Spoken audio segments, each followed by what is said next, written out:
Segunda parte do nosso Evangelho no Lar, estudo do livro Meditando a Vida, do Lama Padmasambhava, capítulo 3, propósito da educação no budismo.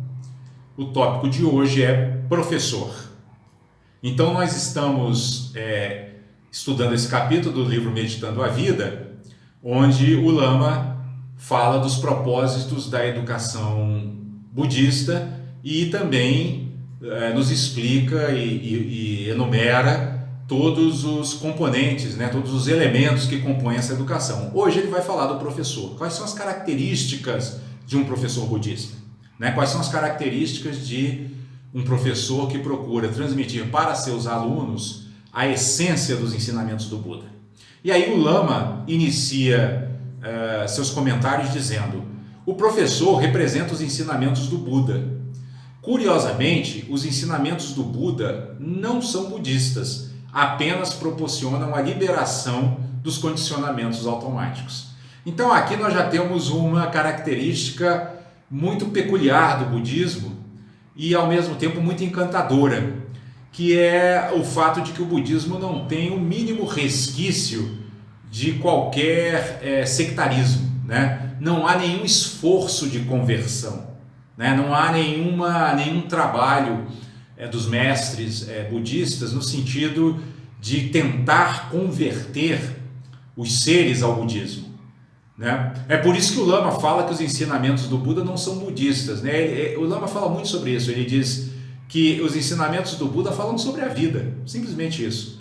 E o Buda nunca falou sobre o budismo do mesmo jeito que Jesus nunca falou sobre o cristianismo.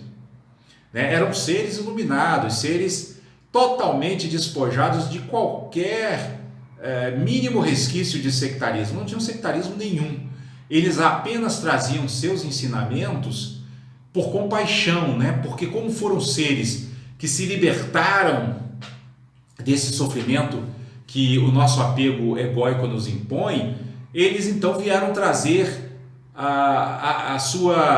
o recado da sua experiência, de como trilharam esse caminho, de como era esse caminho, de quais os métodos que deveríamos seguir para também nos livrarmos desses condicionamentos automáticos que nos perturbam o tempo inteiro, que nos fazem manifestar raiva, medo, carência, inveja, orgulho, preguiça e todas essas emoções perturbadoras que nos desestabilizam. E aí o Lama segue dizendo: os ensinamentos são importantes para todos os seres, não importando quais sejam suas convicções religiosas. No budismo, não há qualquer ênfase em converter as pessoas. O que importa é ajudá-las a perceber mais profundamente as realidades e liberdades em cada situação que vivam e em cada papel com que se identifiquem. Então vejam, pessoal, qual é a essência, qual é a finalidade da educação budista, O cerne de todo esse processo é ajudar-nos, ajudar os seres humanos a perceberem a liberdade de que são dotados. Que liberdade é essa? É a liberdade interior de dar significado às situações. Nós não estamos presos às situações físicas que se nos apresentam. Então, isso aqui se conecta muito diretamente com o tema da nossa mensagem de hoje, que era defesa. Às vezes a gente está tentando se defender de supostas ameaças externas. Mas nós precisamos nos lembrar de uma coisa que é muito enfatizada no processo educacional budista, que é o fato de que não existem objetos externos independentes do observador interno que olha para eles. Então, quando nós olhamos para uma circunstância e a vemos como ameaçadora, nós estamos dando vida a essa situação. Então vamos dar um exemplo, o exemplo de Jesus mesmo. Ele sabia que ia ser crucificado. Ele tinha, pelo poder da sua clarividência, por ser um ser iluminado, ele percebia todos os movimentos que estavam acontecendo para condená-lo, né? Para condená-lo à cruz. Mas ele olhou para isso não como uma situação ameaçadora, mas como uma grande oportunidade de dar ensinamentos. Ele, na verdade, se alegrou no sentido de que ele percebeu que aquilo ali seria o ápice dos seus ensinamentos, né? Ele mostraria ali o que é que um praticante avançado deveria ter como motivação principal: dar sua vida pelo benefício dos outros, que foi o que ele fez. Então percebem, pessoal, que a situação ameaçadora ela não existe por si mesma, e nenhum objeto externo existe por si mesmo, né?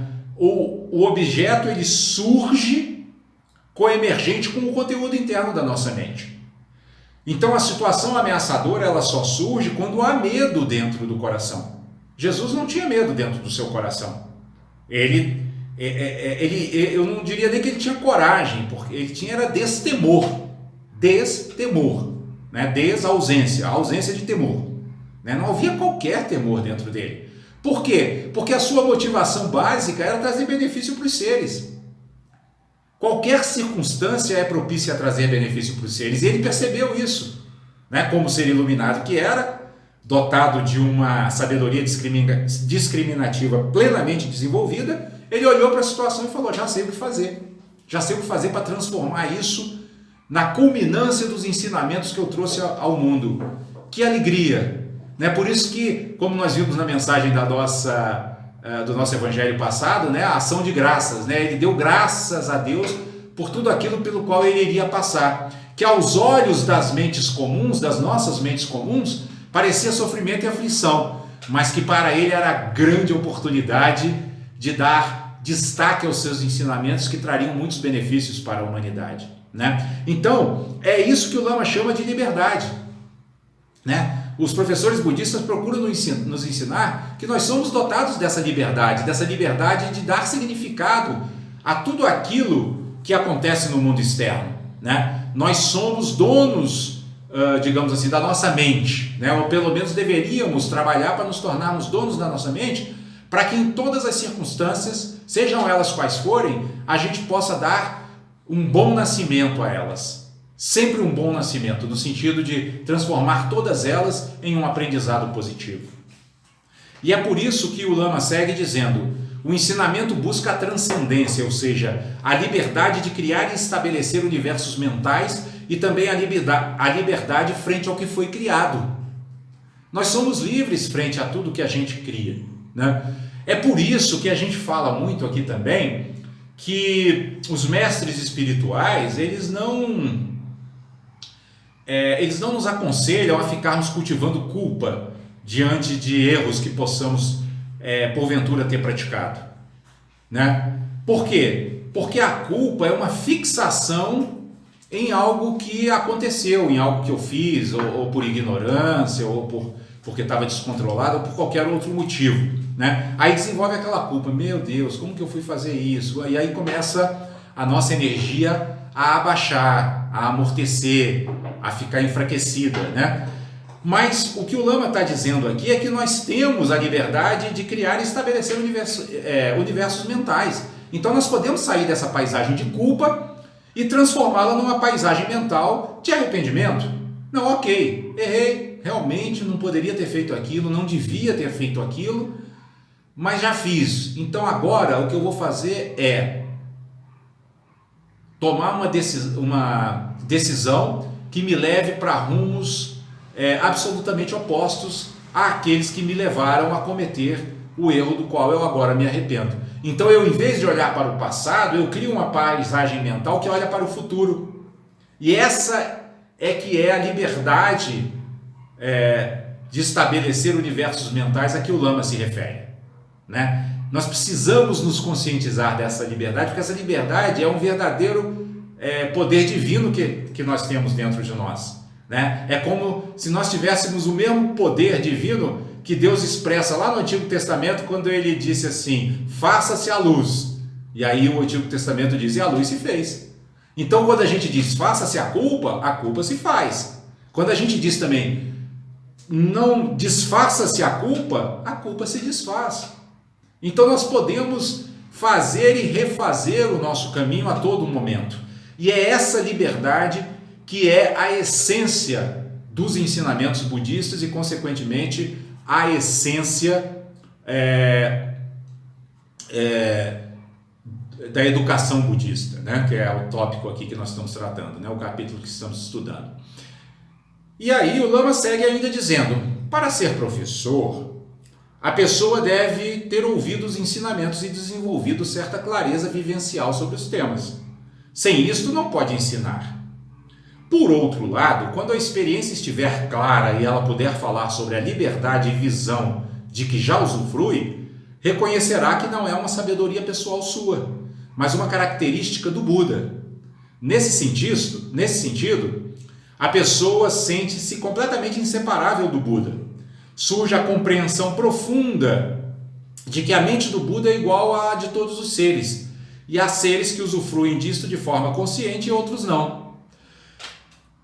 Então aqui, nesse parágrafo, tem uma série de pérolas de ensinamento, né? Primeiro, a questão de que o professor, aqui especificamente o Lama está falando do professor budista, mas nós podemos dizer o professor espiritual, aquele que pretende ser um professor espiritual, não basta que ele tenha ouvido os ensinamentos, é preciso que ele tenha uma clareza vivencial. Essa expressão achei extraordinária, que essa expressão usada pelo Lama, clareza vivencial, ou seja, é preciso que ele tenha aplicado os ensinamentos à sua vida, vivenciado e percebido que eles funcionam.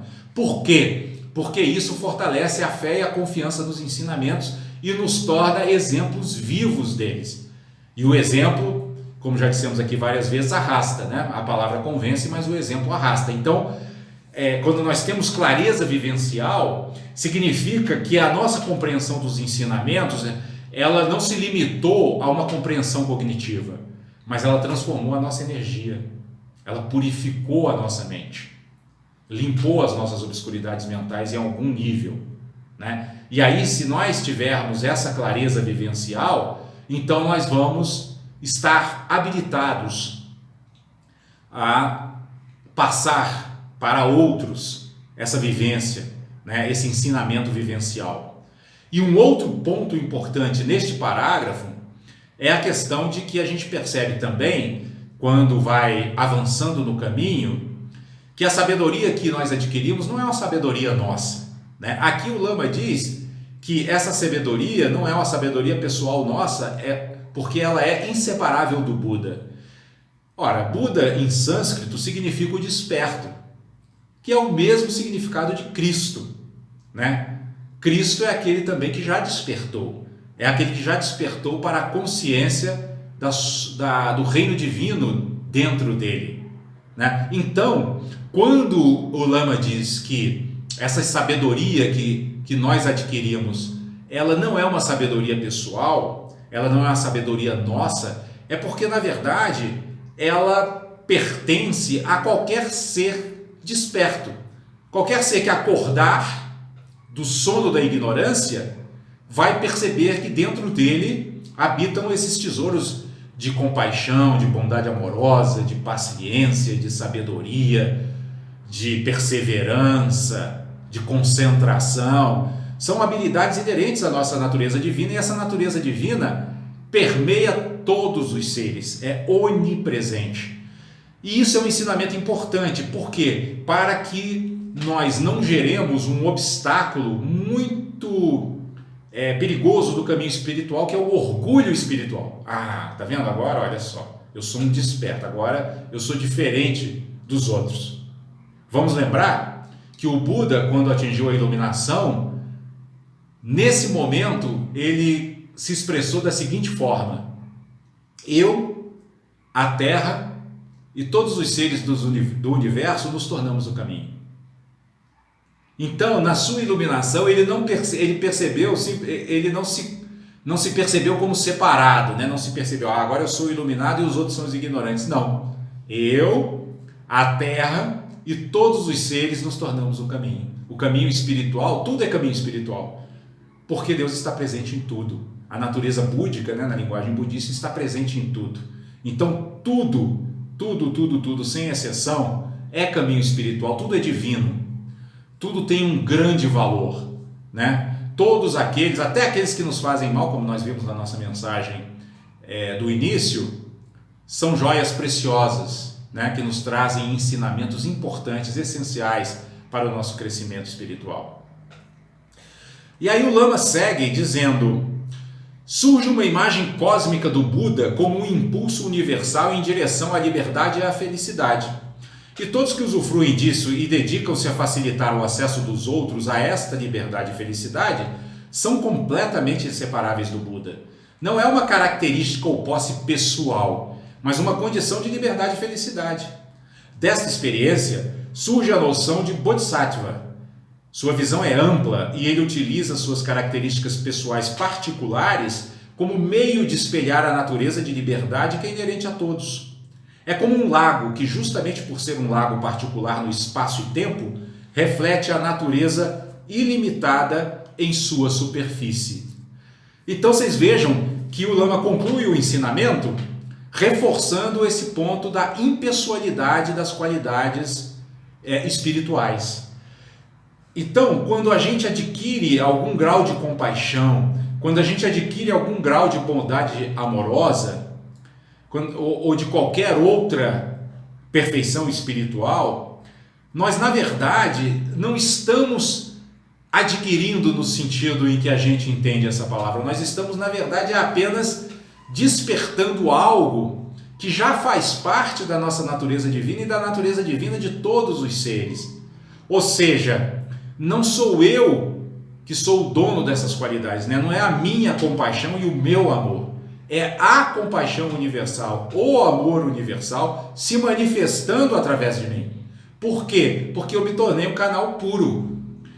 Então o Buda é o desperto. Por que ele é o desperto, né? Porque ao purificar todas as suas obscuridades mentais, ele se tornou como esse lago aqui a que o Lama se refere, que reflete a lua das qualidades ilimitadas que habitam em todos os seres, né? Então, quando esse processo de desenvolvimento espiritual se conclui, toda essa noção de eu e meu se dissolve. Se dissolve por completo, da mesma forma que as nuvens quando o vento sopra no céu, né? O vento sopra no céu e as nuvens simplesmente desaparecem. E o que a gente vê? Um céu que já estava lá. É o mesmo processo.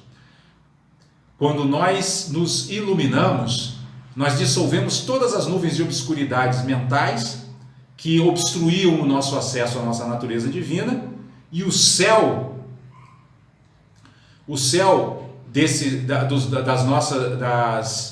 dessas qualidades universais que habitam em todos os seres brilha em toda a sua plenitude. Então, na verdade, nós não adquirimos nada, mas nós apenas nos tornamos um veículo puro através do qual o divino pode se manifestar. E isso traz imensa alegria. Por quê? Porque quando isso é atingido, o ego é totalmente dissolvido. E quando o ego é totalmente dissolvido, não há mais nada a defender, não há mais nada a proteger, não há mais nada que possa ser ameaçado ou atingido por qualquer coisa, porque não há mais um eu ali. Há uma consciência plena e pura da presença divina universal, que se sente feliz por transitar pelo mundo, podendo trazer benefício aos seres, podendo trazer consolo aos corações aflitos e podendo diminuir o sofrimento daqueles que se encontram ainda mergulhados em grandes obscuridades mentais e emocionais.